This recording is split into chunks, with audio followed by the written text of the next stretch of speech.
Assalamualaikum warahmatullahi wabarakatuh. Bismillahirrahmanirrahim. Alhamdulillahirabbil alamin. Wassalatu wassalamu ala asyrofil mursalin sayyidina maulana Muhammadin wa ala alihi wa sahbihi ajmain. Amma ba'du.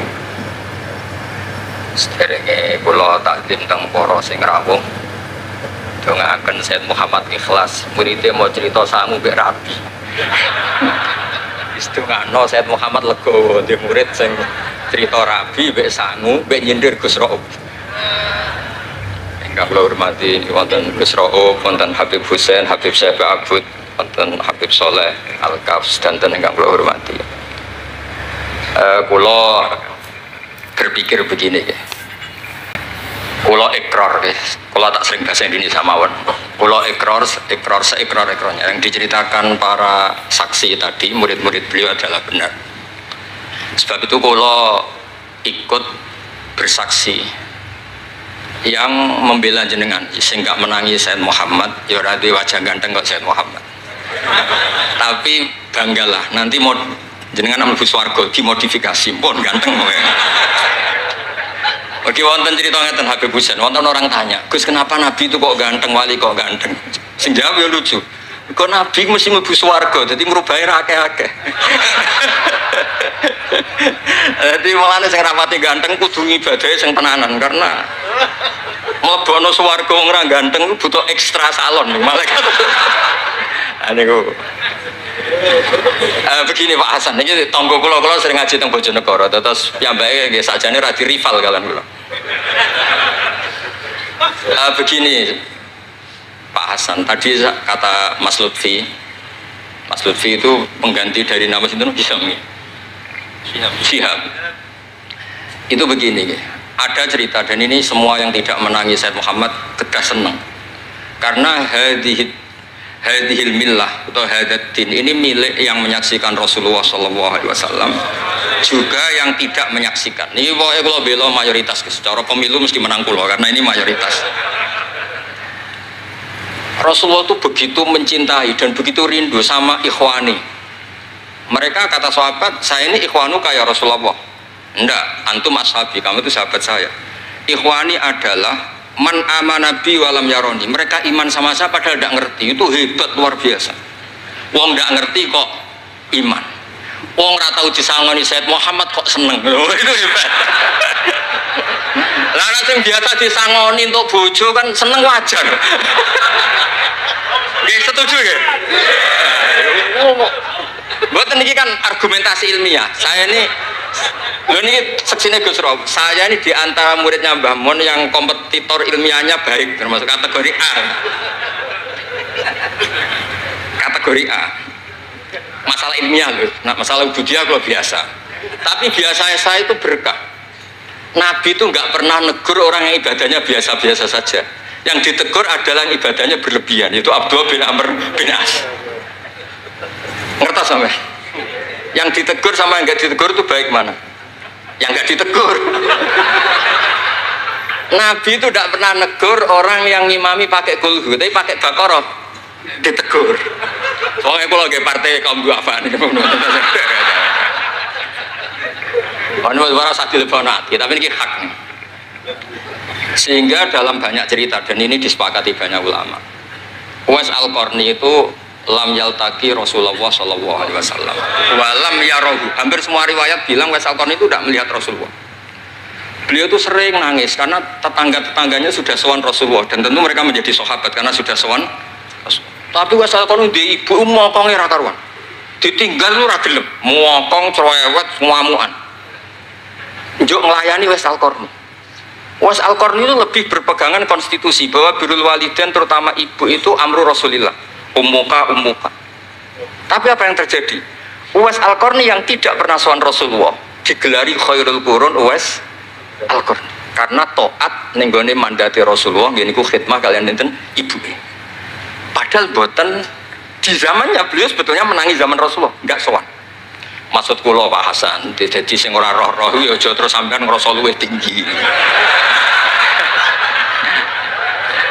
Nggih biasa mawon, kabeh iku sementing ikhlas ridane Allah Subhanahu wa taala. Nah niki terus Bukan ini masalah konstitusi, soal masalah al-kutub, al-mu'allafah. Saya ini tadi kata Gus Room, saya itu orang mungkin yang tidak mulazim ke Sayyid Muhammad, tapi kata tadi Mas Lutfi, kalau sanad ke Sayyid Alawi saya tentu lewat Mbah Mun. Mbah Mun itu teman akrabnya bapak saya. Dulu ketika beliau mondok di Mekah itu yang nganter mbah kandung saya, namanya Mbah Sidik. Jadi keluarga saya ya pokoknya muamalah terus musohabah semuanya sama keluarganya Gus Rob itu minal ajdad. Ya sampai kadang beda pilihan presiden. Tapi tetap rukun. Karena nganggep itu urusan akidah, ini biasa mawon apa? Biasa.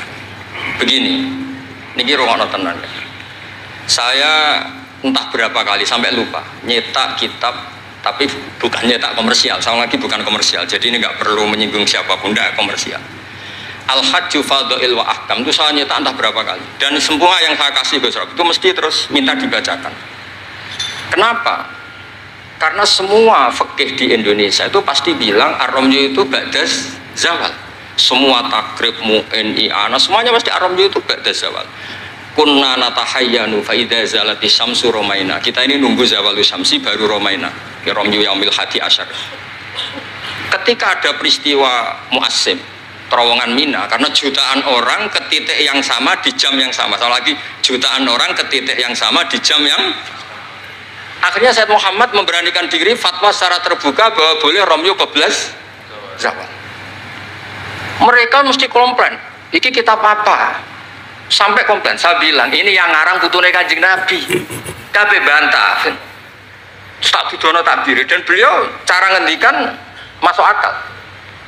Ya, ini sering haji napa mari sakniki haji yo wonten sing bisnis bareng wae sing haji lah niki cerita. Sing haji, sing bisnis sing haji tenan pokoke haji. Sebetulnya dalam Ramyu itu kan boleh nafar awal, berarti selesai tanggal 12, bisa nafar sani sampai tanggal 13. Terus kata Sayyid Muhammad, jika bisa isqatur Ramyi yauma salisa asar bil kulliyah, bisa menggugurkan Ramyu tanggal 13 bil kulliyah. Fali ayya juzat takdim min babi aula, apalagi ini sekedar takdimul waktu. Dan beliau bilang di kitab Al-Hajju Fadha'il wa Ahkam, dan tidak yusamma mukhalafatan. Kenapa ada mukhalafah? Itla ilzama fihi bitasrah, karena Rasulullah tidak mengendikan bahwa ini harus begini. Itu hanya fi'lu. Fi'lu bisa ya dulu alal jawaz, bisa alal aulawiyah, nggak ada jaminan kalau itu syarat apa? Sah. Terus akhirnya orang tuh ayam semua, tenang semua. Berdasar fatwa Sayyid Muhammad yang kita sosialisasikan. Saya baca itu berkali-kali. Jadi saya cerita, jadi ini benar-benar cerita naskahnya Sayyid Muhammad. Orang cerita sanggup. Terus kedua, tawaful haid. Saya sering ketemu orang-orang yang nekuni medis. Gus, kalau kita pakai obat itu kadang masalah, ada efek samping gini-gini. Padahal kalau kita nunggu suci kayak cerita Sayyidah Aisyah, Rasulullah itu pimpinan. Mereka pasti ikhlas disuruh nunggu Sayyidah Aisyah sampai suci kemudian tawaf ifadah. Tapi ini kan kita orang kebanyakan. Hotelnya kalau lama-lama kita tidak kuat bayar, kena komplain. Pesawatnya juga gitu, kalau lama-lama juga kena komplain, tidak bisa pulang kan. Dan itu kata Sayyid Muhammad sederhana ketika beliau menyarankan tawaful haid itu intikal madhab saja, atau tidak usah intikal. Kalau mendekati waktunya habis langsung tawaf, tapi nunggu waktunya mepet, karena dengan mepet berarti statusnya darurat. Tapi statusnya darurat. Terus kata beliau dengan entengnya ngendikan di mana-mana yang namanya wajib atau syarat sah itu ya ma'al kudroh. Ini tidak kudroh berarti syarat itu hilang. Di mana-mana syarat menjadi syarat ya kalau kudroh. Ini tidak kudroh ya berarti syarat itu hilang. Sehingga terus kita nyaman tawaful haid. Itu di kitab Al-Hajju Fadha'il Ahkam. Bisa dicek bahasan halaman 115 itu. Ini bukan cerita Malaysia, cerita tek. Jadi buat ini serius. Karena tadi kan orang-orang bisa guyon cerita nikah, berarti Anda tukang nikah. Nah kalau sekarang guyon karena ilmu, berarti Anda mubarak betul. Cerita nikah ya iso guyu, cerita ilmu iso guyu, berarti waras sampean. Ternyata bisa senang dengan ilmu, bisa senang. Yang rileks saja. Saya baca kitab beliau yang khataman, ini Gus Rauf saksinya. Saya baca Qawaid Asasiyah itu pasanan khatam tahun 39. Terus poso ini kemarin 45 ini saya juga khatam baca Qawaid Asasiyah. Dulu itu karangan Sayyid Alawi namanya Zubdatul Itqan. Di era Sayyid Muhammad disebut Al-Qawaid Al-Asasiyah fi Ulumil Quran. Saya ngajar di Sarang ya kitab itu di pondoknya Gus Zufur. Saya berkali-kali baca kitab itu di Kudus di pondok saya kemarin khatam. Terus kitab beliau yang saya senang sekali diantaranya tentu Mafahim Yajibu Antus Soha. Tadi Mas Lutfi cerita betapa repotnya Sayyid Muhammad ngadepi Wahabi. Tapi di Indonesia saya sering cerita ke mereka, bahkan sebagian yang berfaham itu di kota banyak yang menjadi minna. Saya cerita begini, la ilaha illallah itu kalimatun dakhala bihal kafiru al-islam. Fakaifa bihadil kalimah. Kok terus jadi tukhriju hadil kalimah al-muslimah minal islam ilal kufri. Orang tahlilan, orang nyekel patok, orang-orang NU yang khol itu nyekel patok yang la ilaha illallah, la ilaha illallah. Itu kalimat yang orang kafir puluhan tahun menjadi muslim. Masa dengan kalimat yang sama menjadi kafir? Itu logikanya tidak kena. Berarti kalimat ini punya dua status. Ya mukminah memukminkan, juga mukafirah mengkafirkan. Itu kan lucu gitu. Dan itu mereka terus menerima. Kayaknya bener Gus Pak. Masa kalimat yang 70 orang misalnya kafir dalam waktu 70 tahun itu karena melafatkan satu kalimat itu saja, la ilaha illallah Muhammadur Rasulullah, langsung menjadi apa? Menjadi muslim atau mukmin. Masa dengan kalimat yang sama hanya karena sambil megang patok terus menjadi apa? Kalimat itu kalimat syahadatut tauhid. Makanya saya mohon para muhibbinnya Sayyid Muhammad itu harus baca kitabnya. Saya ini bukan niat sombong. Saya baca kitab beliau yang saya takriri sampai khatam itu ya Al-Hajju Fadhilul Ahkam. Saya sudah lapah berapa kali saya khatam. Terutama di bab Tuaful Haid sama Amram Yuqoblah Zawat. Terus Mafahim Yajibu Antus Soha, Qawaid Asasiyah, Mafhumut Tatawur wa Tajdid. Terus yang kitab-kitab paling modern terakhir karangan beliau itu Sirah Nabawiyah, sarahnya Alfiyatus Sirahnya Zain Al-Iraqi. Terakhir Mu'alafatus Sayyid Muhammad. Dan saya yang sering juga sinau itu Manhajus Salaf fi Fahmin Nusus. Itu juga termasuk kitab yang sering saya pelajari. Sehingga belajar betul Mas Hasan, boten main-main, belajar betul ya. Maksudnya kalau tidak bisa tak cari di kamus. Kalau nggak bisa semua bukan niat sombong. Pakai sarana saya ini kan bapak saya itu hafal Quran, buyut-buyut saya ini mungkin termasuk orang yang nekuni Quran. Jadi saya kalau nggak paham, ya Allah kita ibadah pantas. Tiang butuh Quran jenengan terus mau cara paham kita ora pantas gitu. Nah, ya akhirnya paham itu. Nah, dari sekian cerita yang difahami nufus, nah ini supaya sampean clear ya. Saya mohon semohon-mohonnya. Jika jenengan pilihannya berpakaian seperti ini oke lah. Yang berpakaian ala Rasulullah atau ala Arab terserah lah istilahnya, nggih monggo. Tapi yang berpakaian ala Jawa gini, saya masih ingat takbir itu di halaman 423 di Manhajus Salaf fi Fahmin Nusus. Itu beliau ngendikan gini. Wa kanat sunnatu Rasulillah sallallahu alaihi wasallam annahu yatamu ma yajiduhu fi ardi wa yalbasu ma yajiduhu wa yarkab ma yajiduhu mimma abahahu wa famanis ta'mala ma yajiduhu fi ardi fa huwa al-muttabi' lis-sunnah kama annahu hajjal baita min madinati faman hajjal baita min madinati nafsi fa huwa al-muttabi' lis-sunnah wa ilam tarkun hadil madinah tilka. Sampeyan cek itu. Insyaallah lafadznya itu persis. Bukan karena saya pintar atau cerdas, memang saya tekuni. Aku raiso seneng terus masang foto tok itu tidak bisa, saya tidak jenis seperti itu. Terus seneng ngenang di sangon itu, orang iso, saya itu seperti tidak bisa. Tidak bisa, saya tidak jenis itu. Saya itu ya sering dikasih uang Mbah Mun, Gus Rauf saksinya, tapi ya saya ngenang beliau itu ya kitabnya tak pelajari al-ulama tak baca depan santri saya khatam. Saking senengnya saya Mbah Mun ke Sayyid Muhammad sama beliau punya karangan Maslakut Tanassuk bil ittisalat di Sayyid Muhammad, Maslakut Tanassuk al-Makki fil ittisalat di Sayyid Muhammad al-Maliki. Saya baca khatam. Saya sampai lupa entah berapa kitabnya Sayyid Muhammad, saya baca khatam dan ada takrirannya. Takriran ini penting karena argumentasinya ilmiah. Misalnya begini. Kalau orang ke kuburan kemudian agak ndiluk, dianggap suratus sajidin li makhlukin. Suratul sajidin li makhlukin. Maka kata Sayyid Muhammad, kadang jawab ya lucu. Berarti orang yang koinnya jatuh, koin duit receh. Kalau saya kan mungkin sudah kaya uang kayak itu ya, koin jatuh tidak tak ambil. Kalau sampean kan masih diambil. Itu kan mesti fisurati sajid atau fisurati roke. Lah kalau itu dianggap murtad, semua orang yang ngambil HP-nya jatuh, itu semuanya Murtad karena ada suratus sujud li makhlukin, apalagi ini makhluknya koin. Nah ini bukan gitu. Ini data ya. Maksudnya tak baca di sini karena memang saya profesional. Tapi jangan ngundang saya, yang berang ngundang saya Gus Rawi itu pun sekali ini perjanjian. Saya ini punya buyut-buyut Habib Husain Babut. Buyut-buyut saya itu tukang uzlah. Jadi saya termasuk kiai yang gak suka diundang. Paling saya hanya ke Pasuruan karena Kiai Hamid Pasuruan itu sepupunya mbak saya. Ke Gus Rawi karena putranya guru saya. Pernah diundang Gus Kafabi karena agak-agak dipaksa. Mbah Mun itu ngaji di Pak Karim, berarti jenengan cucu murid. Waduh. Kok pakai ancaman ini kok. Wah ya sudahlah, saya nurut tuh. Saya nurut, tapi saya bilang begini, saya ini punya pondok Quran, sering deres Quran. Tadi kata Gus Rauf sering deres Quran, sering nyemak Quran. Ya monggo kalau berani menanggung hisab itu. Akhirnya terus mau sekali aja karena resiko juga kan mengganggu orang yang deres itu. Buatan ini buatan ancaman, buatan cerita mawon, buatan saya biasa. Nah ini saya baca beberapa teks yang supaya jenengan ngerti. Ketika Sayyid Muhammad mencintai Imam Malik itu beliau sampai punya karangan Imam Mudairil Hijrah Malik bin Sabri, sekian cerita betapa Sayyid Muhammad itu mencintai Imam Malik. Makanya beliau dengan gelar Al-Maliki. Beliau karuan Al-Hasani tapi beliau menyisipkan gelar apa? Al-Maliki. Kenapa? Saya cerita sekian mazhayanya Imam Malik. Imam Malik itu tidak berpendapat kalau ba'da sholatil asri masuk masjid itu disunatkan sholat, karena bagaimanapun itu waktu ba'dal asri meskipun ada sebab mukorin yaitu masuk masjid.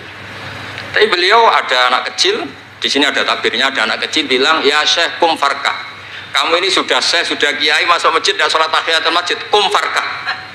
Beliau tidak debat, langsung sholat. Ketika ditanya innahu laisa bimadzhabik, itu tidak madzhab engkau ya Malik. Inni khasyitu an akuna minal ladzina idza qila lahum ruk'u la yarka'u. Kayak apa? Maksudnya Mas Hasan, kalau seneng Imam Malik yang ngarang Imam Malik, kalau seneng Sayyid Muhammad ya baca kitabnya. Selain cerita dinikahkan dan cerita dikasih uang. Mboten niki ganjarane kathah kula gojlok. Mergi dadi jenengan seneng nyenengno ngomong itu kan ganjaran. Nah sampean takok, lah ono korbane, kalau tadi ya korban berkali-kali kan. Terus ada lagi cerita tentang Imam Malik itu pernah dimintai orang miskin. Saya minta uangnya. Imam Malik jawab, dohirnya itu tidak Islami. Saya tidak punya uang, kapan-kapan saja ke saya. Terus kata orang di dekat Imam Malik, lima adalah takulu kama yakulun nas rozaqakallah. Kenapa engkau tidak seperti umumnya orang rozaqakallah? Enggak jadi. Kata Imam Malik, asyaddu kalimatin ala sa'il. Kalimat terberat bagi sa'il adalah kalimat yang nyimpan roda sa'il. Walau dimna jumlatin, meskipun itu fidinim jumlatin. Terus fa'ana ujillu ismawahi ta'ala an azkurahu liman yakrohu sama'ahu walau dimna jumlatin. Saya ini ingin menyelamatkan nama Allah. Peminta itu paling nggak suka kalau ada kata-kata yang arahnya pokoknya nggak ngasih. Saya ulang lagi, peminta itu paling nggak suka kalau ada kata-kata yang arahnya itu tidak ngasih. Karena peminta ini sudah mangkel, saya menyelamatkan tidak nyebut Allah, nanti Allah jadi korban. Rozaqakallah, itu Allah kapan? Nyatanya sampai sekarang tidak ngasih rezeki, kan Allah bisa jadi korban kan? Maka beliau nggak mau nyebut Allah. Fa'ana ujillu ismawah, saya menghormati nama Allah, jangan sampai saya sebut di depan orang yang sedang nggak suka. Tadi karena ada jawaban yang yufidu raddah. Kenapa yufidu raddah? Yaitu pokoknya tidak ngasih. Kayak apa orang-orang? Saya ulang lagi ya, jadi ini saya termasuk, insya Allah termasuk kompetitor terbaik, termasuk. Bukan apa ya, karena menurut saya seneng orang itu. Saya baca Ikhya itu lupa khatam berapa kali itu saya takriri pakai naskah Gus Rauf punya. Saya naskah maknanya Mbah Zubair saya punya. Ngaji Mbah Mun. Kalau nggak bisa masih pakai kitab Ithaf. Kalau naskahnya beda, saya cari naskah yang lain. Karena saya senang Ikhya, Minhajul Abidin. Pokoknya kitab-kitabnya Imam Ghazali. Saya senang kitabnya Mbah Mun, Mbah Zubair, semua. Bukan apa-apa. Takut saya senang ternyata saya yukhalifu madhab. Saya sebagai pembaca maksudnya ya. Korek itu kalau senang ternyata dia yukhalifu madhab. Karena tidak baca. Contoh gampang begini, saya tuh sering ketemu orang-orang khusyuk yang tidak ngaji. Gus itu gimana orang-orang sholat pakai baju merah? Tak tunjukkan di Bukhari, babus sholat fi saubil ahmar. Ada yang protes lagi, gimana Gus itu kiai kok sholat kencing berdiri? Babul kauli qaiman inda subadati qaumin di Bukhari itu. Gus, kok ada hadisnya semua? Yang masalah itu tak kamu kata saya gitu. Lu sampai sholat, sampean kalau sholat kan mikir, ya mikir utang, mikir macam-macam. Itu Imam Bukhari punya bab, babul ifkar, tafsirnya Imam Bukhari pakai bab itu babul ifkar di sholat, bab mikir di sholat. Itu dalilnya lucu Bebusen. Kanjeng Nabi itu sholat terus salam ke susu. Ditanya kenapa ke susu? Saya ingat ada dinar di rumah yang belum saya bagi. Berarti ingatnya kan pas sholat. Sampai ya bedanya Nabi ilingnya barang apik sama nuran, tapi kan podo lah jalan bab. Jadi kalau suwon kitab-kitab Sayyid Muhammad yang jadi makhrajan hasanan lihadil ummah itu harus kita bela mati-matian. Misalnya begini, Ataqah Somadiyah, mungkin di Jawa Timur disebut Ataqah Kubra, yang baca kulhu beberapa kali, yang katanya bapaknya terus masuk surga itu. Itu kan kalau di kampung saya Gus, kalau ada baca gitu yang selain anaknya tak udah kamu udah usah serius ramlak di bapak. Oh anaknya tenang-tenang. Pernah ada orang ngundang saya, Gus, ngocok Ataqah Kubra Gus. Anaknya mau nggak mangkon, monggo pinara, saya pulang. Kenapa Gus pulang? Karena anaknya ra maca wong liya bukan maca sembrono ya bener. Sing ana ning hadis awaladin sholihin yatullah, ra ono au kiyayin sholihin yatullah ya bener. Langsung Gus jenengan ngawur di dalil. Aku ora ngawur panjenengan iki wong alim, mesti roh tenan. Sing ana ning hadis awaladin sholeh ora au kiyayin soleh. Jadi anak itu penting, malah mau enggak makan atau berokokan. Monggo. Semenjak itu kalau orang undang saya enggak berani kalau enggak khusyuk ngocok. Takut saya pulang. Lah misalnya yang undang bagaimana nyangoni saya, sugih saya. Kan mboten ngefek no, teror itu mboten ngefek. Jadi ini penting, meskipun guyon, ilmu itu didudukkan. Sayyid Muhammad ngendikan hadis-hadis tentang jumlah kul huwallahu ahad semuanya itu dhaif. Saya pernah ngaji itu di Kudus cerita gini, alhamdulillah kok dhaif. Hadis tentang jumlah la ilaha illallah yang banyak alhamdulillah juga dhaif. Karena kalau itu syarat sahnya harus banyak, berarti begini, mangqala la ilaha illallah mi'ata marrah lagi dakhalal jannah. Berhubung enggak ada jumlah mi'ata marrah, satu pun sudah dakhalal jannah. Kul huwallahu ahad juga sama, di riwayat Bukhari jelas. Ada orang kalau imami baca kulhu ditanya, kenapa engkau baca kulhu? Li'annaha sifatur rahman, fa'ana uhibbu an aqra'a biha. Kata Nabi apa? Jibril datang, akhbir ya Muhammad, anna wa yuhibbu bihubbihi kul huwallahu ahad. Dan semua riwayat kadang hanya bilang hubbuka iyyaha adkhalakal jannah. Dan enggak ada riwayat hubbuka iyyaha wa qira'atuka alfa marra wa alfa marra lagi dakhalal. Kalau ada riwayat itu innalillahi wa inna ilaihi raji'un. Kita punya masalah besar karena kita nggak kuat baca lama-lama itu udah kuat. Artinya gini, kita harus menjadikan kitabnya Sayyid Muhammad ketika menvonis hadis-hadis yang jumlahnya besar tadi. La ilaha illallah. Soal kamu lakukan tetap baik, kita sepakat itu baik. Tapi jangan jadi aturan hukum. Saya ulang lagi, baca banyak tentu tetap baik, tapi jangan menjadi aturan. Kalau jadi aturan hukum berarti gini. Dakhalal kafiru fil Islam in qara'a la ilaha illallah alfa marrah mi'ata marrah. Itu yang mengislamkan di masjid capek itu. Karena nunggu alfa marrah. Jadi mohon karena agama ini yuridu wa bikumul yusra, agama ini Allah inginnya itu mudah. Bu istu bil hanifiyatis samha, semuanya itu mudah. Tapi jangan tahawun. Jadi kalau suwon tadi alhamdulillah sudah diduga saya 20 menit karena memang saya ini tidak bisa pidato. Saya kalau ngaji di rumah ini Gus Rob saksinya. Saya ngaji biasa 4 jam, 3 jam biasa ngaji. Ngaji ada kitabnya saya baca Jalalain, pikirnya ada Sofi, ada Futuhat Ilahiyah, kadang ada Tobari, itu kuat. Kenapa saya kuat 3 jam kalau ngaji? Saya ini pecinta umatnya Rasulullah SAW. Umat itu tidak boleh hanya mendengar kata-kata seorang bahak, nggak boleh.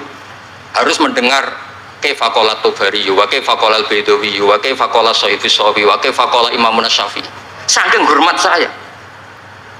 Cuma saya nyampaikan pancen rileks guyon karena itu wasiatnya Bapak. Hak kena ngaji guyon. Iku wong bingung kabeh sing ngaji-ngaji.